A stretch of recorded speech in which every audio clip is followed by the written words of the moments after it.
कि देखो देखो चैत के महीना आइल बा हमरो मन तोहरा के खोजेला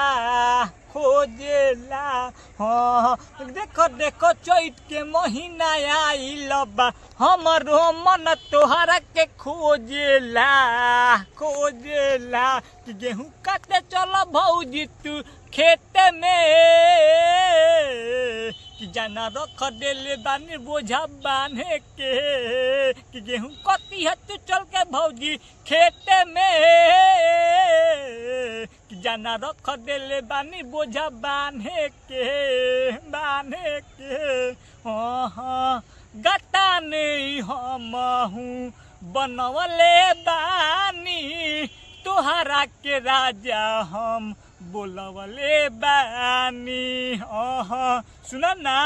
हाँ गता नहीं हम हूँ बनवले बानी तोहरा के राजा हम बोलवले बानी कि जौन कहब तवन हम कह देम तोहरा संग जाके करा देम कि जौन कहब तवन हम कह देम तोहरा संग जाके करा दे कि गेहूं काटे चलो भौजी तू खेत में कि जाना रख देले बानी बोझा बांधे के कि गेहूं कती है तू चल के भौजी खेत में कि जाना रख देले बानी बोझा बांधे के हाँ हाँ धोनी दीवाना हमार थ्रेसर लगवले अक्टर डायरेक्टर हमार जाके धरवले अरे सुनना रे हाँ धोनी दीवाना हमार थ्रेसर लगवले अक्टर डायरेक्टर हमार जाके धरवले न्यू ठोकी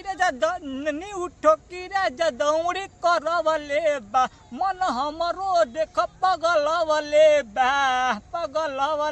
बा कि न्यू ठोकी रे दौड़ी करवले बा हमरो मन देख पगलवले बा कि गेहूं काटे चलो भौजी तू खेत में कि जाना रख देले बानी बोझा बांधे के कि गेहूं कती है तू चल के भौजी खेत में जाना रख देले बानी बोझा बांधे के कि देखो देखो चैत के महीना आइल बा हमरो मन तोहरा के खोजेला अरे सुन रे हाँ देखो देखो चैत के महीना आइल बा हमरो मन तोहरा के खोजेला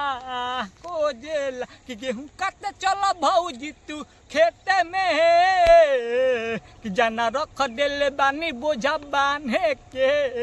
हाँ गेहूं कती है तू चल के भौजी खेत में जाना रख देले बानी बोझा बांधे के